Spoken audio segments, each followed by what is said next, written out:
Okay, great. Thank you.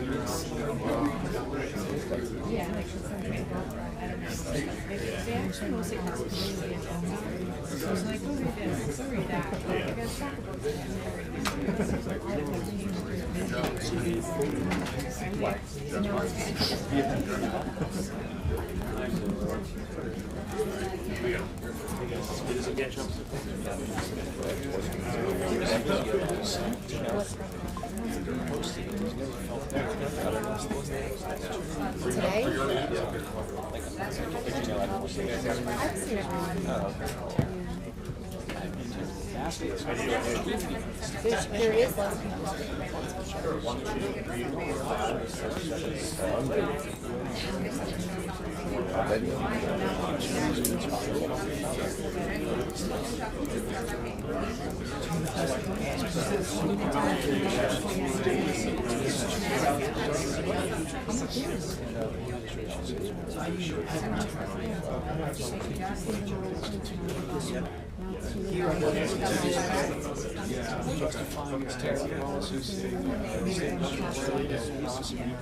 Yeah, I just wanted to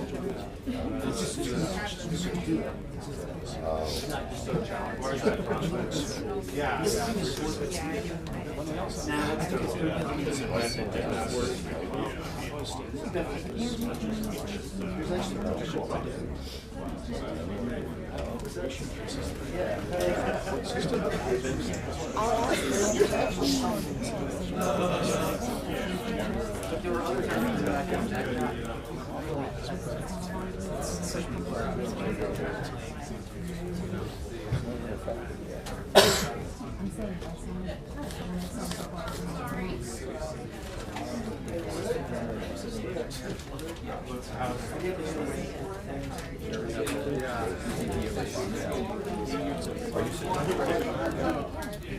Can I get next to you?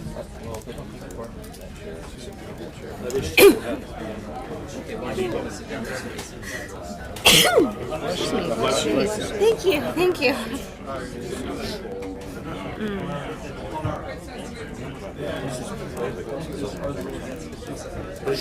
Yeah. Are you from NBC? You're NBC? No. Oh, that's NBC cameras? No, those are my cameras. I just set them up a while ago before I had to slide that over a little bit. Right there. People usually wait here for hours on end to stand. Yeah, I realized that I wanted to go eat my sandwich, so I set my cameras there. So Oh, you stopped? yeah, just like that chick was holding that stuff.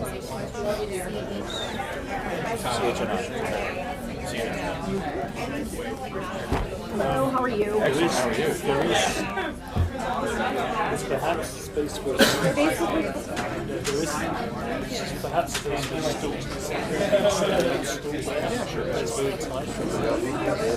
Yeah, I think if there's space for stools.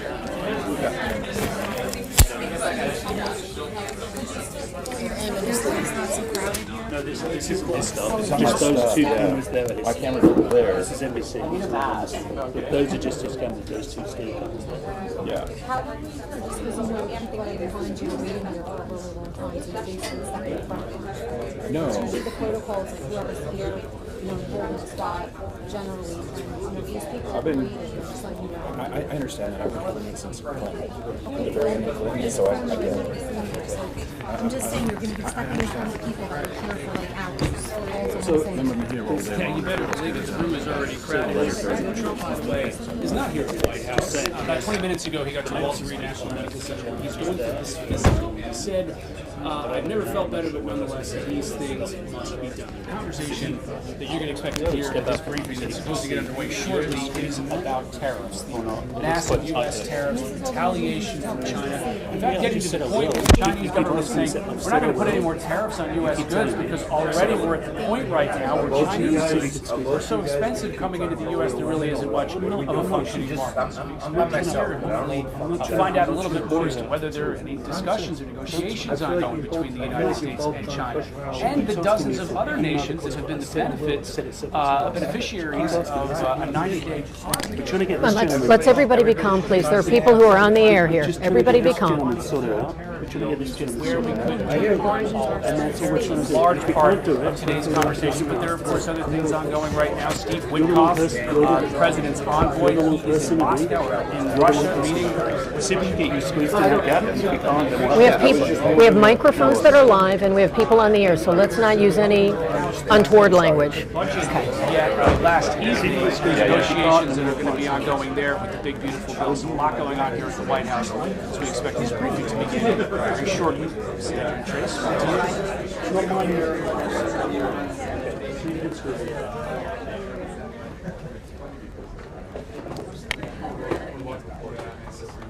Well, Brianna, the question is, which country is yeah, going absolutely. to win And a question as to how much of those negotiations ongoing in Russia right now have to do with the freeze in Ukraine. There's growing skepticism in the administration on Russia's willingness to do that freeze there. The United States and Russia continue talking about some other issues, particularly opening up different embassies and consulates that had closed as the U.S. and Russian relationship had deteriorated over the years. So those conversations have been ongoing between the administration, but the real difficult ones, how they're going to end that war in Ukraine, that's been sticky. how people are feeling, how people are sort of viewing the prices of everyday goods. So going into what is going to be an extended 3-month period of dealing with other countries to really lift the pause on the sweeping tariff plan. The question is, what happens with China? That is hanging over all of this. But the White House certainly is answering those questions as well. The president is heading to Walter Reed, who arrived there a short time ago for his first physical since being in office. Maybe that's it. So those are among some of the topics here as we discuss later on the White House briefing.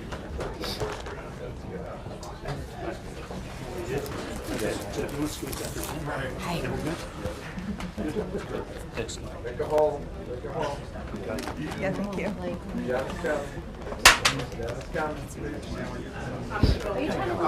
Just, yeah, that way. Don't need much space, just That's stressful enough as it is. You're in the rain, didn't you? I did. How you doing?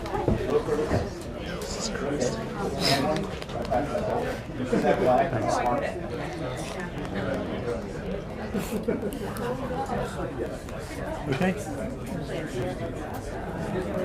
I will email him. Sure, yeah. How you gonna say? Can you get a list?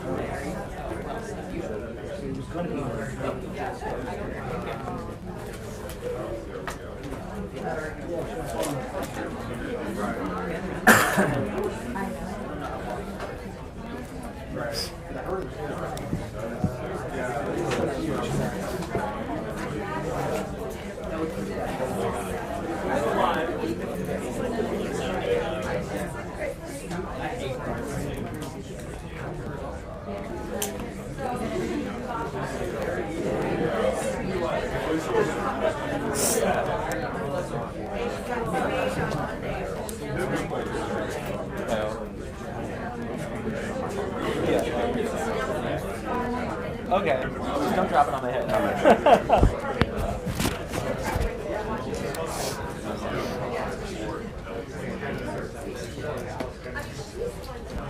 You've done a nice job as the pool. Appreciate it.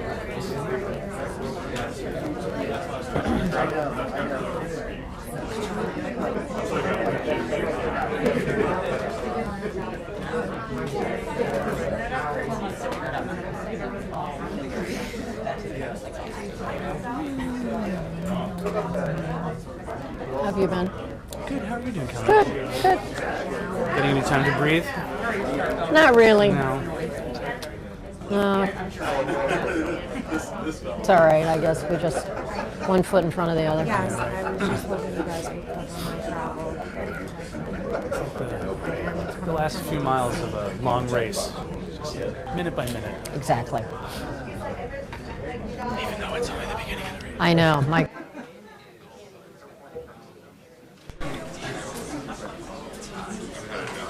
See, so I don't do the same cuts that you. I'm super wide. Don't fuck this up. Don't do the same thing that the other guy. Make it look different. It's amazing this app, though. Amazing. Tony, you're hired. You know, a little pound. He's a professional. This is where the travel for 6. Get their app? No, that'll be standing down. That's it. It's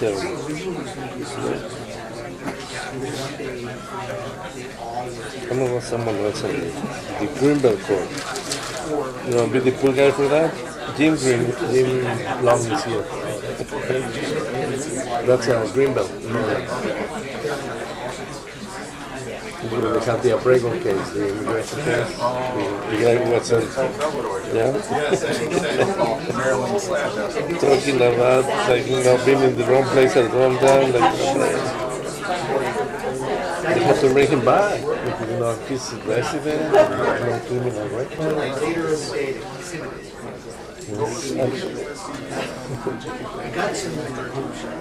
No, they make a clerical error, so meaning like, you know, the last name was different, you know. They were looking for Ramirez, not Rodriguez, so it was like a letter, so they pick up Rodriguez and not Ramirez, like, oh God, they got the wrong guy. They sent them over, they were still here. No, they sent him over. It was like, you know, they grab you, they send you to, I think somewhere in Georgia, and then from there they took you to the first place. No, they were like 24-hour operation, like boom, grab them the most you can, put them in the cage, ship them, and send them to the Salvador. Monday Bukele is here, the Salvadoran guy.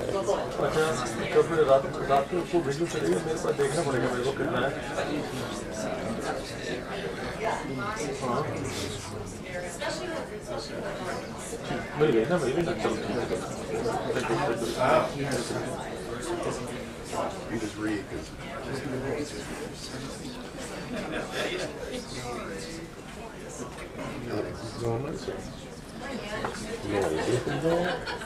The best we can do is listen out and leave it what it is not.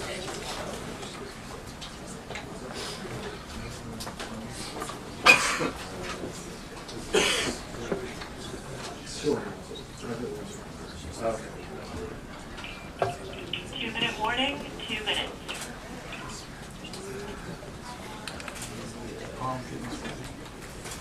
Spaghetti? Yes. And the restaurant we talked about. There's a what? Is there a restaurant? What? Oh, is there? We talked about these days. There's a restaurant. That's what's called Mom. Yeah. I thought you were just like his mom. Me too. No, you're good. You're good. I'll stay.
Want a break?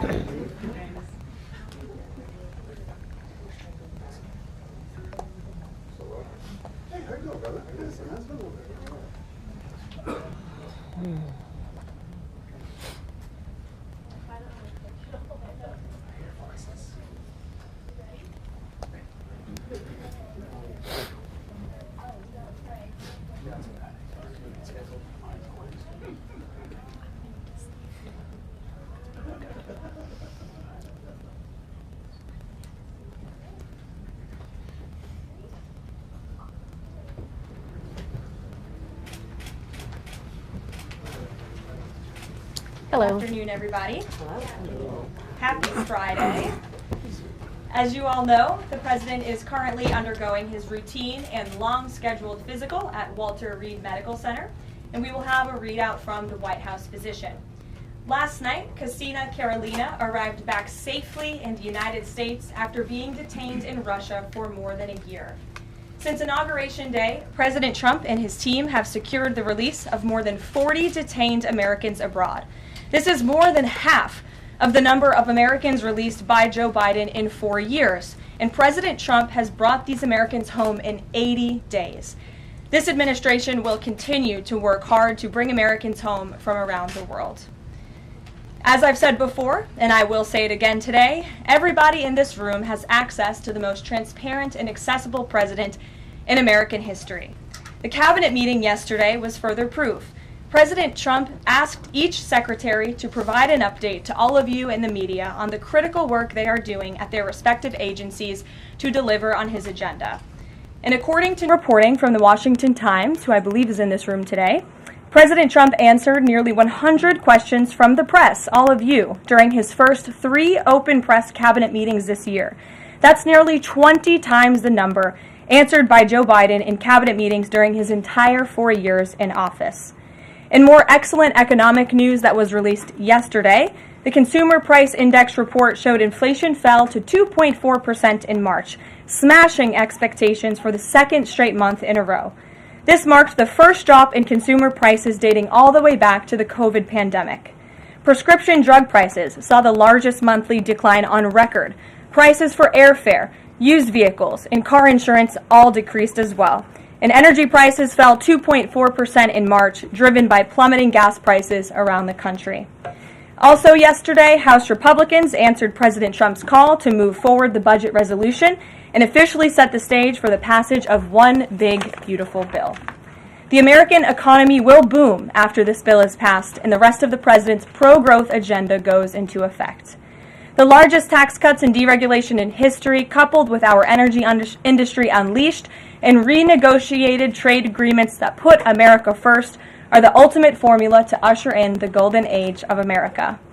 On that note, more than 75 countries have now reached out to the Trump administration, eager to address the trade issues that have exploited America and hurt our workers in the process.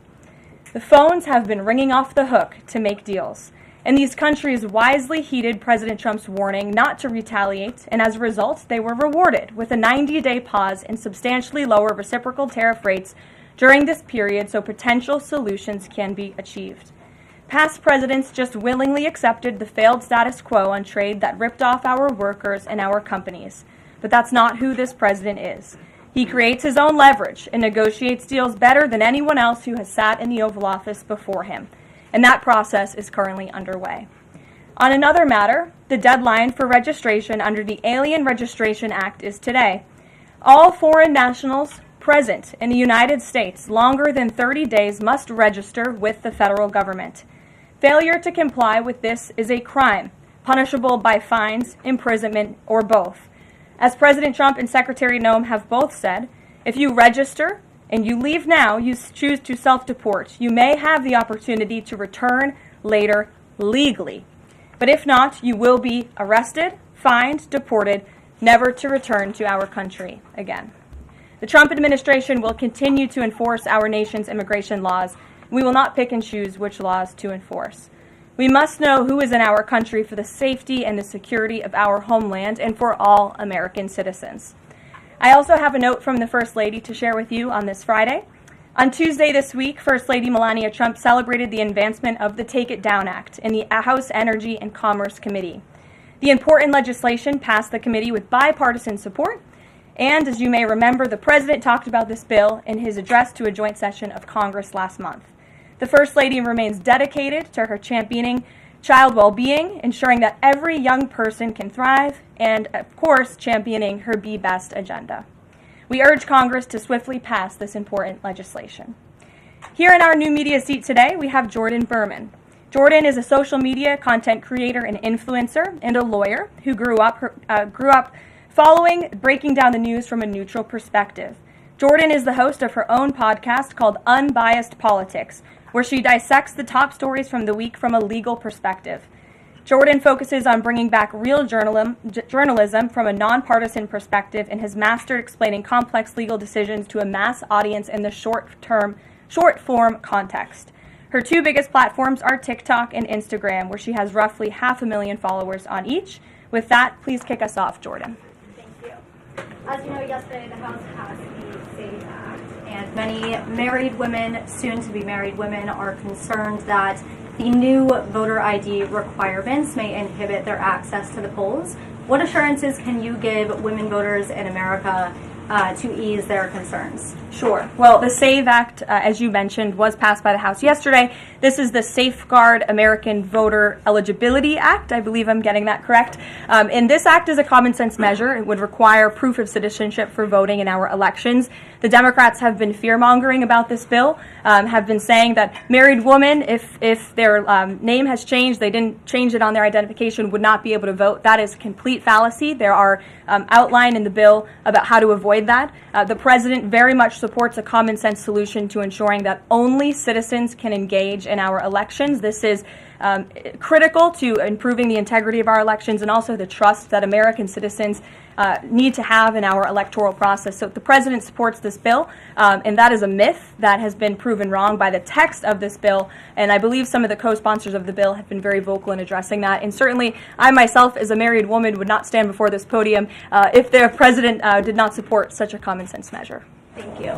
For my next question, I actually want to give a voice to the American people. I sourced a question from one of my listeners. Her name is Bryn. She is from Oregon. And she asked, what, if any, plans do you have, the administration, for the money that will be generated by tariffs imposed on foreign goods? How will the administration facilitate the development of American industries when many critical components, labor, parts, etc., are much cheaper and more feasible from foreign entities? It's a great question from your listener, and I want to thank her for submitting it to you to ask. That's the part of the new media seat is so that everyday Americans across the country have a voice in this room. So thank you again for being here. Thanks for the question. The president's point about his trade and tariff agenda is to bolster our manufacturing industries here in our country, to bring down the cost of living here in our country, and to ensure that we are maintaining critical supply chains here in America. We cannot be dependent on countries like China if we want this country to be strong and wealthy. So the president wants to restore wealth to America by shoring up these jobs here at home, which will result in good paying jobs and higher wages for the American public. And so Americans should trust in that process. He effectively implemented tariffs in his first term while driving down the cost of living in this country, and that's what he's focused on doing again. Thank you. As a follow-up question, could I just ask, are there any specific ideas that the administration has as to what that revenue, specific tariff revenue, will be used for? Yes, to the heart of your question, the president has spoke about the trillions of dollars that he expects in revenue from tariffs and how we can use it to pay down our debt and to ensure that we are no longer faced with a crippling national debt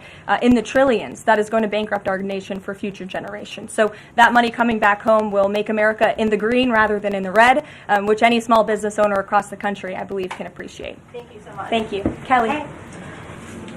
Tomorrow there will be negotiations between the United States and Iran in Oman.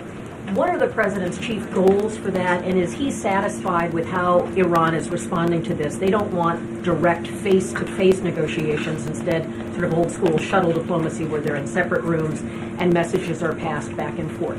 So is the president comfortable with the arrangement there, and what is the chief objective? Well, I have spoken to both the president and also his national security team who will be engaged in these discussions. These will be direct talks with the Iranians, and I want to make that very clear. I also spoke to the president just last night about his goal when it comes to Iran, and he has reiterated repeatedly to all of you publicly and also privately to his team here at the White House, his ultimate goal and the ultimate objective is to ensure that Iran can never obtain a nuclear weapon. The president believes in diplomacy, direct talks, talking directly in the same room in order to achieve that goal. But he's made it very clear to the Iranians, and his national security team will as well, that all options are on the table, and Iran has a choice to make. You can agree to President Trump's demand, or there will be all hell to pay. And that's how the president feels. He feels very strongly about it. And can you update us on Mr. Witkoff in Russia and what's happening with direct communications with Vladimir Putin? I can confirm that Mr. Witkoff is in Russia to have direct communications with the Kremlin and with Vladimir Putin. This is another step in the negotiating process towards a ceasefire and an ultimate peace deal in Russia and Ukraine. As these negotiations are ongoing, I obviously will not get ahead of the president or his team, but I think the president has been quite clear that he's been continually frustrated with both sides of this conflict, and he wants to see this fighting end. He wants the war to end. We believe we have leverage in negotiating a deal, to a peace deal, and we're going to use that leverage, and the president is determined to see this through. Sure. Thanks, Caroline. President Trump has said China wants to make a deal on tariffs. The president says he has a great relationship with Chinese President Xi. He's willing to speak with him directly. Why doesn't the president just pick up the phone and get this ball going? All of the things the president just said are true. The president, as I said from the podium just a few days ago when I was up here, would be gracious if China intends to make a deal with the United States. If China continues to retaliate, it's not good for China. The United States of America is the strongest, best economy in the world, as evidenced by the more than 75 countries who have called the administration immediately to cut good deals. So the president wants to do what's right for the American people. He wants to see fair trade practices around the globe, and that's his intention and his goal. So is he waiting for China to make the first move here? I'm not going to comment on communications that are happening or may not be happening, or either way. We'll leave it to our national security team to get these discussions underway. And as always, in the effort of transparency, we will provide updates moving forward. But the president has made it very clear he's open to a deal with China. Why is he optimistic that China's going to make a deal or wants to make a deal? If they're not talking, where's that optimism come from? He's optimistic. Hey, Sean. why would any of our allies work with us to isolate China in a trade war if we're treating friend and foe alike? You'll have to talk to our allies who are reaching out to us. The phones are ringing off of the hooks. They've made it very clear they need the United States of America. They need our markets. They need our consumer base. You saw Prime Minister Benjamin Netanyahu in the Oval Office with the president saying that he was going to bring down all of their monetary tariffs and their non-monetary tariff trade barriers as well. We've heard from South Korea. We've heard from Japan. The president has spoken to Vietnam. We have Italy coming to the White House next week. There's a reason for that, Sean, and it's because they need the United States of America and our business model and our markets to survive, and the president is using that leverage to our advantage. Michael. Hey, thank you, Caroline. Two-part question. China, Beijing says it will simply ignore any further tariff escalations from the U.S. Does President Trump see this as China backing down? And as a follow-up to that, what do you say to people like Shark Tank's Kevin O'Leary who say, you guys simply haven't tariffed China enough?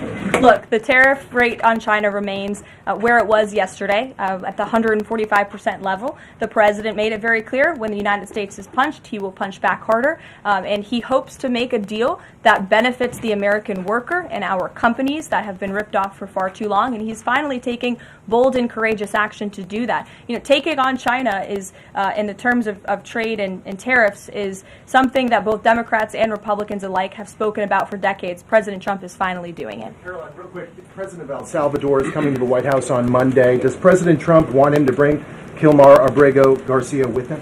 The Supreme Court made their ruling last night very clear that it's the administration's responsibility to facilitate the return, not to effectuate the return. I believe the Department of Justice just filed another brief in the lower court. I would defer you to that for any updates. But as you mentioned, President Bukele will be here at the White House on Monday to talk about the cooperation that is at an all-time high. And we very much appreciate President Bukele and El Salvador's cooperation in the repatriation of El Salvadorian gang members who the previous administration allowed to infiltrate our country.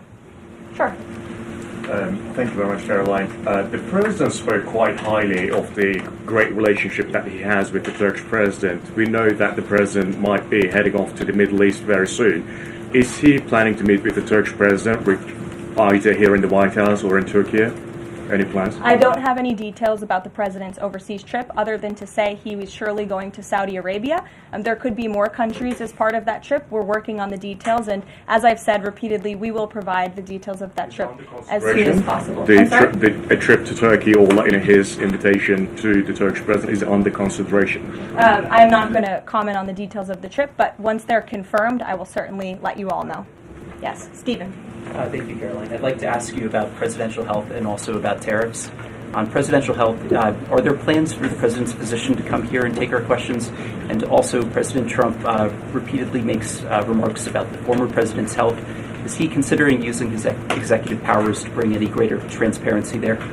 As I have said, the president is undergoing his long-scheduled physical. It's a yearly physical that every president receives, and we will provide an update on that by the president's physician as soon as we possibly can. And about the former president and transparency regarding his health, are there...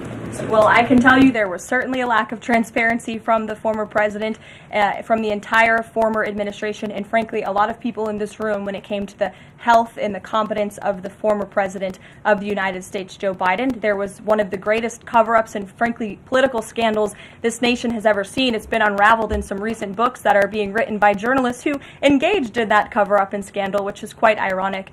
But this president is clearly committed to transparency. You in this room see him and hear from him on a daily basis. You in this room know from covering him, it's hard to keep up with him. He is a machine working around the clock every single day. And the physician, after today's physical, will provide an update on the report in the effort of transparency. If I could ask about tariffs, there have been big swings this week in the Treasury bond yields. There's a theory that it might be because of China dumping these as leverage, driving up costs for U.S. loans like mortgages. Does the White House have evidence that this is in fact a result of Chinese dumping, and if so, is there a message on that? Not to my knowledge, but I would check in with the Treasury Department on that. I can tell you I know our Secretary of Treasury, Scott Bessent, is keeping a very close eye on the bond market. He spoke about it at the White House this week, and I know he's keeping his eyes on it day to day. Ed. Thanks. Thank you, Caroline. So the administration, I have an administration source who's telling me that we're weeks away from the first deal with the country over tariffs. Where is the administration? How soon can we see that? And what country is that first one? I won't reveal or get ahead of our trade team as these negotiations are obviously ongoing, but I can tell you very good progress has been made.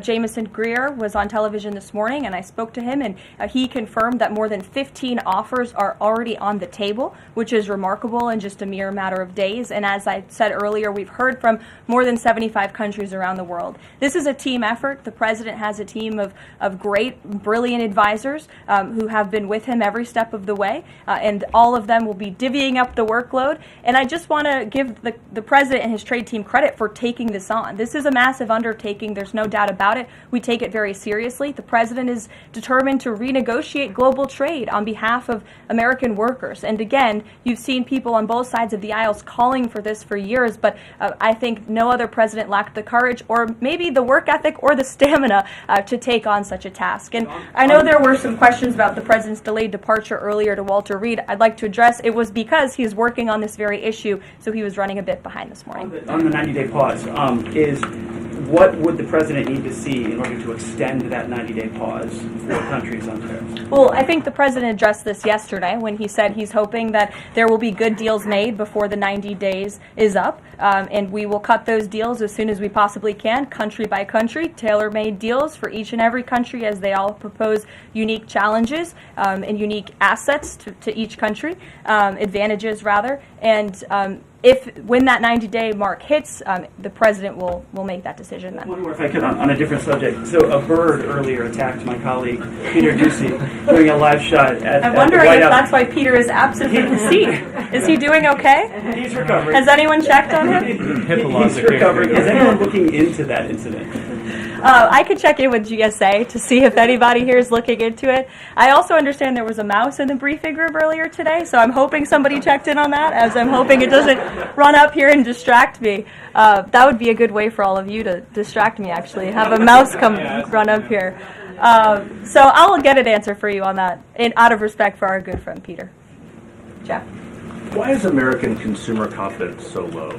Look, I think there's a great optimism in this economy, great optimism for the American people, a lot of reason for people to feel optimistic. The president is, as I just said, trying to renegotiate the global trade agenda that has ripped off the American people for far too long. As he said, this is going to be a period of transition. He wants consumers to trust in him, and they should trust in him. Look at what he did in his first term. And I just want to reiterate all of the reasons to be confident since you asked, Jeff. For those watching at home, yesterday the CPI report, inflation declined massively. Consumer prices are dropping for the first time in years. Energy prices are down. In fact, oil prices are down 20% since this president took office. Wholesale prices fell again. There have been trillions of dollars in investments into this country. Every day the president is signing executive orders to cut regulation, especially when it comes to Environmental Protection Agency, our energy industry. That's going to unleash the economic boom in this country that we saw in the president's first term. So trust in President Trump. He knows what he's doing. This is a proven economic formula. What is he asking of Americans at this time? He talked about transition costs, transition problems. Is he asking something specific for Americans to do? No, I think the president is asking for Americans trust in Trump, as I just said, trust in his economic agenda and formula. It's a proven formula that works. And by the way, clearly the American people do in fact trust him because they did just overwhelmingly elect him to this office. Jennifer. Is he going, I'm asking about the physical, is he undergoing any general anesthesia, and can you outline any of the other tests that he's doing today? He is not. He is undergoing quite a few tests, imaging. Again, it's a it's a yearly physical, so there's quite a lot that goes into it to make sure the president is accomplishing all of his goals, and we will provide a readout of that as soon as we can. And will you be committed to releasing all of the results, as many of the results as possible? Of course, yes. The president's physician will do that. I spoke with him this morning. Sure. Will you guys also consider releasing the president's fitness plan? He actually looks healthier than ever before. Healthier than he did 8 years ago, and I'm sure everybody in this room could agree. Is he working out with Bobby Kennedy? And is he eating less McDonald's?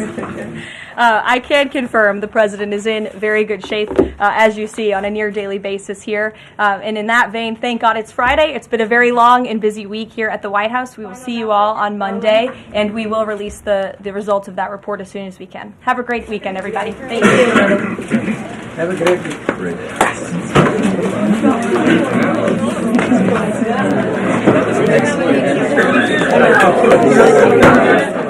Good job.